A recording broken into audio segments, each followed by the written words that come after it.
each other, with a purpose. We care. So sometimes, like I said the other day, sometimes things go viral where you see things on our bench where we're yelling at each other and going at it. But it's really fun when you know that getting stops and playing defense and everybody getting a chance to play and improve themselves out there, it should make us better. So we're just thinking about the long term, but we're having fun right now. It's cool. Malika Andrews with ESPN.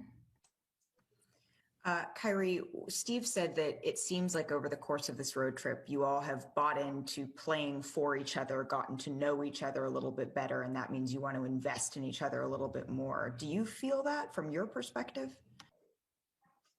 I feel that from life. When you want to be successful at anything, you got to invest in people, and you got to understand the human element that, like I said, not everybody's going to be the same or have the same thought process. So I think we're just coming to understand that we're all different. We're all individuals, but we can hold each other to a standard where we all meet. And I think we've been able to kind of communicate that in a very unique way. And Steve holds us accountable because we need to be coached. I don't know everything. Everyone else on the team doesn't know everything. So it takes a full collective effort for us to go against these great teams. That's what I feel. So I think he's right. I agree with him on his sentiment. But like I said, it's just a standard we can hold each other to. We want to be coached hard. So. Thanks, Kyrie. Mm-hmm. Christian Winfield with the New York Daily News. Hey, Kyrie, what does it do for this team to win 6 in a row and then look over and see Kevin, who's not even healthy right now, working his way back to the floor? Like, what kind of feeling does that give this group to know that you still have a guy like Kevin who could go out there and get you 30, but that you didn't need him to sweep this road trip? Well, we need him in all aspects, whether he's on the floor or not. He makes this thing work. We came here with a plan to be able to build something here in Brooklyn. And I think for the time being, winning 6 in a row, all it does is just keep the world silent for a little bit and then, wait until we kind of hit a bump in the road and then it's what's going on with the Nets. So I think we just take both polarities and just stay the course. And the destination is making it to that main stage and earning our way there first and foremost. It's nothing's given. So like I said, we're just going to continue to enjoy the journey. Brian Lewis with the New York Post. Hey, Kai. Going back to what you were saying about you guys wanting to be coached hard, I'm curious, if you go all the way back to the Detroit game, are you guys being coached, I guess, harder than you had, or are you guys processing the coaching that you're getting differently, or are you guys just kind of coming together as guys off the court and that's helping you on the court? Well, I think I went on quote by saying that we look very average. So I think everyone kind of took that personally, including myself. And, we just used that as motivation. And guys came out in the Indiana game and we played with that effort.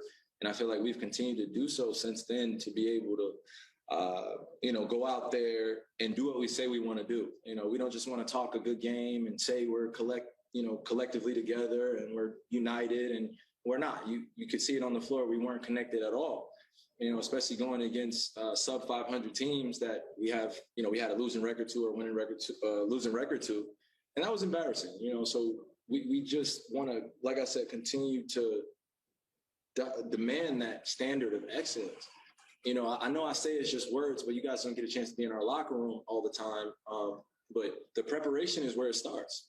Walkthroughs, being able to do the little things, to remember the details, to go out there and just play your game with a structure in mind. Like we need structure. NBA players, entertainers, anybody out there, we need structure to be able to succeed at the highest level. And you've seen that go out there and do it. So we just want to continue to stay consistent, injuries aside. So Alex Schiffer with The Athletic. Hey, Kyrie, on that final offensive possession where DeAndre had to put back off your three, just what were you seeing with the defense, and was that the shot you wanted there? Yes, Alex, that's the shot I wanted. We got questions that, bro. I'm on the right wing, right step back. It goes in and out. I'm thinking that's down. I told the Clippers, y'all got away with one on that one just to have a little fun talking out there on the floor. But I missed a lot of shots in the fourth quarter that I feel like could have easily been made. But you got to give credit, to their team. They kept battling, and we saw a different lineup towards the end of the game as well. So I'm sure that we'll see PG next time down the stretch. But I'm glad we could get out of here with a win. Bruce Beck with NBC New York. Hey, Kyrie, my kids and grandkids need structure too, by the way. We all do. I know. You were in attack mode tonight. You had the two-handed flush. You had the left-handed floater. Yeah, that was a dunk we were all talking about. That pass to DeAndre for the hammer jam. I just wanted to know how enjoyable the whole experience was for you tonight. Man, it just fun playing basketball at the highest level. Before we play against, some of the elite players in the league, it just reminds me, I remind myself that it's just another chance to go against the best.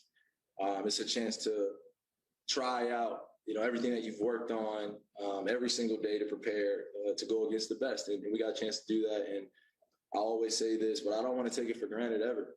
I give all the glory to God for having all the talent, but going out there and being able to have some fun and play with some friends of mine, makes it worthwhile. Doing a lot off the court as well. So being on the court, I don't want to take it for granted. Last question, Adam Reese with NBC News. Kyrie, I just want to get your thoughts on fans coming back to Barclays on Tuesday. What does it mean to have fans in the stands, and what's it been like playing with COVID? How will it make a difference having them there rooting you on? Well, like I said in the beginning of the conversation, it's just tough out here in the world dealing with some of the protocols and some of the deaths that have been happening, the death tolls that have been happening with COVID. It's very unfortunate. And like I always say, I wish peace and blessings and a lot of well wishes to everybody at home that watch us, that don't get a chance to watch us, everyone, because we are one under the sun. So my thing is always when I go out there and play, it's crazy. It's a different reality for all of us. So it's been taking some time to get used to, and inviting fans back in, I feel like it does great things for the league. It does great things for us in terms of the motivation. They're a big part that makes this whole engine run. But besides our fans, we have an opportunity to, set a mark in history as, making sure we take the right safety precautions, make sure that we're standing on the right things, such as truth, giving people the right information, and, just making it about the collective. We understand the position that we're in as NBA players or as entertainers, in modern day society. But we're humans at the end of the day, and we all feel for everybody at home. So if the fans get a chance to come and see us play, I want to make sure I put on a show for them, and then go out and continue to change the world the best way I know how with other people that want to do the same. So I'm excited, see what happens. I just pray everyone stays